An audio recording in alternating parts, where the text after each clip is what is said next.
يا مدرسة يا مدرسة بلالي يا مدبيكم دهب الرجالي مقاسني مقاخي. عليكم ورحمة الله وبركاته. برنوتا الرجا قطاع جهفاتي نرد نقول قالوا الرجا قطاع جهفا فراكشنوتا والجتن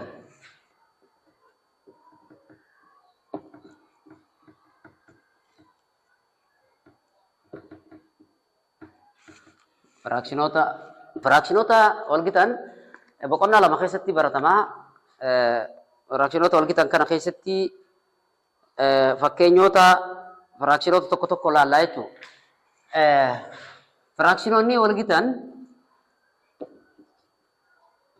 فراكشنوني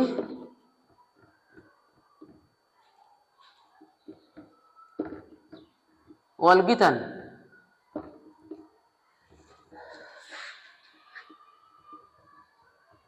خرا lamaan laallaa jechuun karaa lamaan laalla bakka lamatti adda baafnee laallaa jechuun faraakshinoota walgitan tokko baay'isutti gargaaramuun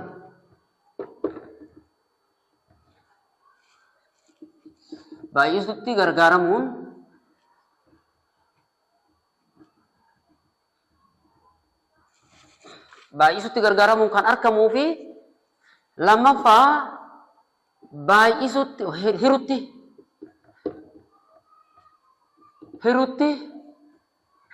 gargaaramuun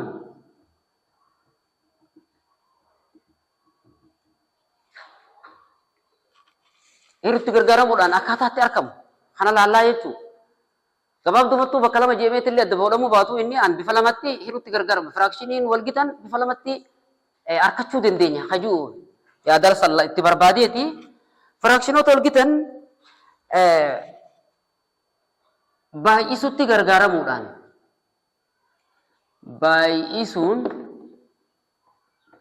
baay'isuun akkaataatti argamu fakkeenyaaf takka sadaffaa yoo jenne baabiratti lama shanaffaa yoo jenne akkamitti firaakshinii kana gita firaakshinii tokko argachuudhaaf baay'isuuf gargaaramuudhaan akkamitti argannaa hajuu laallaa jechuudha. Gita firaakshinii tokko argachuudhaaf baay'isuuf gargaaramuudhaan kan argannu bakka itti dhaabbatu hin qabu. Hangana dhaabbatan jedhamu.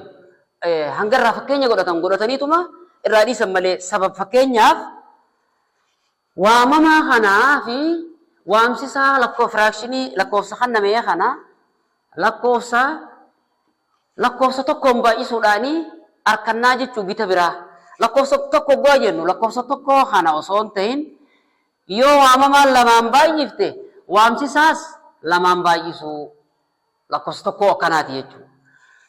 Yoo waamamaa sadiin baay'ifte waamsisaas sadiin baay'isuu akkasitti arkannaa jechuudha. Fakkeenyaaf kana lamaan takka sadaffaa kana takkaa kana sichi dabarsinee sadii sichi dabarsinee takkaa kana yoo lamaan baay'ifne waamsisaas lamumaan baay'ifna waamamaas lamaan baay'ifnu waamsisaas lamaan baay'ifna lakkoofsa nuti gitni kan nuti argannu gita firaakshinii takka sadaffaa kanaa ta'a jechuudha. Takka baay'isa lama sadi baay'isa lama jaha.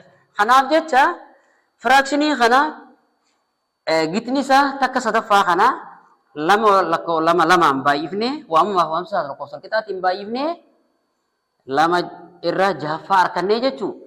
Takka sadaffaa kanaa fi lama jahaffaan firaakshinii walgitaati. Akkasumatti takka sadaffaa kana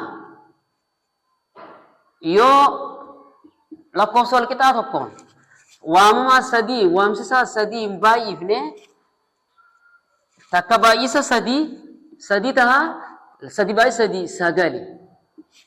Kanaaf jecha lama jahaffaa fi sadii saglaffaan takka sadaffaa wajjin walgita tahanii jechuudha. Akkasumatti takka sadaffaa kana afur afurii yoo baay'ifnes afur irra 12 arganna. Firaakshinoota kana keessa takka sadaffaan eenyu wajji ol gita? Takka sadaffaan gita eenyuti? lama sadaffaati. Lama jaffaati jechuudha. Lama jaffaa ammaas takka sadaffaan gita sadii saglaffaati.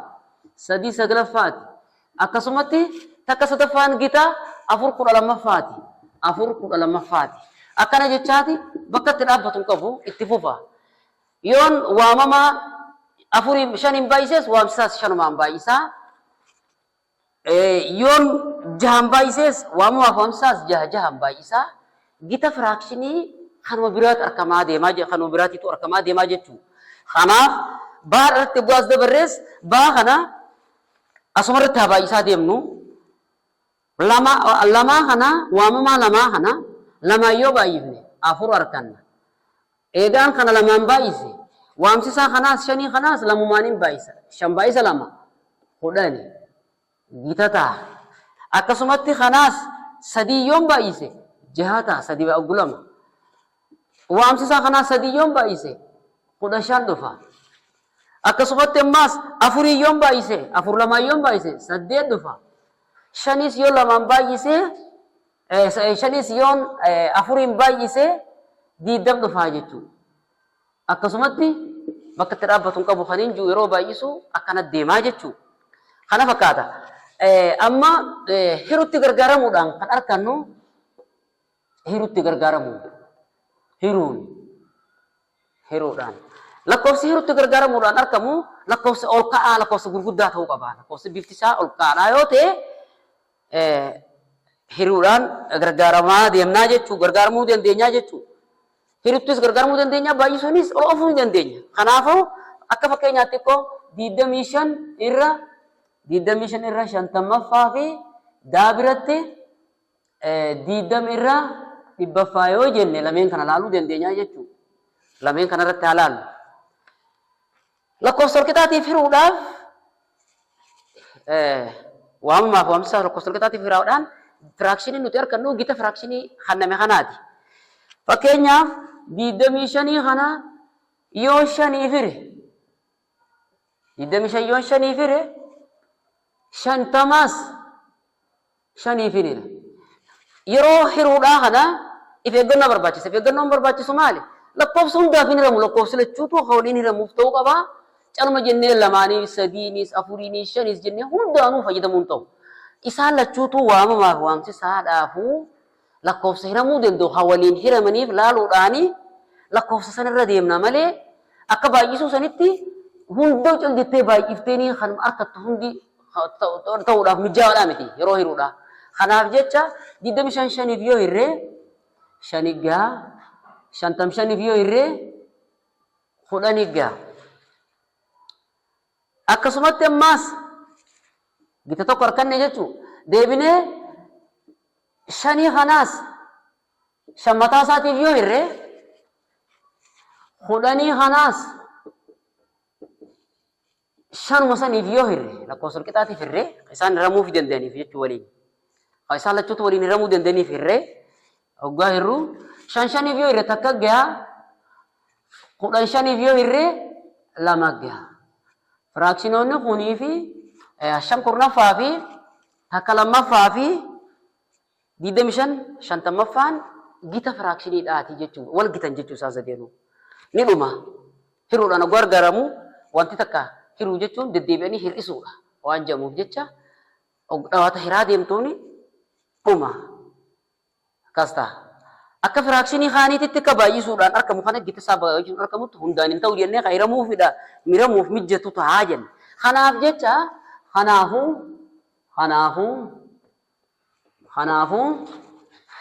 25 50ffaan gita 5 kurnaffaati. Akkasumatti 25 50ffaan gita takka lammaffaati.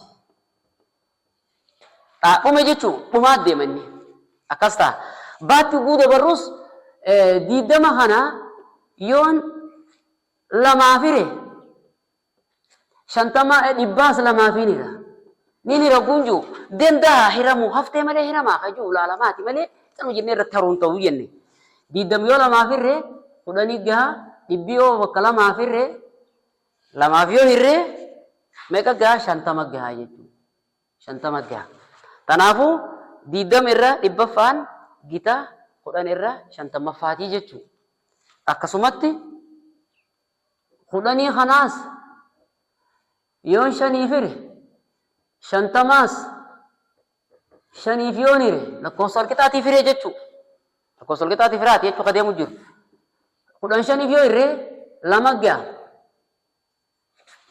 shantam shaniif yoo irree kudhanii ga'a gita biraati jechuu kunis akkasumatti lamaa kana mataasaa lamaaf yoo hirree fi kudhaniis yoo lamaaf hirre harkannu lama lamaaf yoo irre takka ga'a kudhan lamaaf yoo irre shani ga'a jechuudha. Kanaafuu amma gitni nuti arganne diidam irra dhibbaffaan gita kudhan irra shantammaffaati. Ammallee diidam irra dhibbaffaan gita lamarra kurnaffaati. Diidam irra dhibbaffaan gita takkarra shanaffaati. Ume jechuu irratti.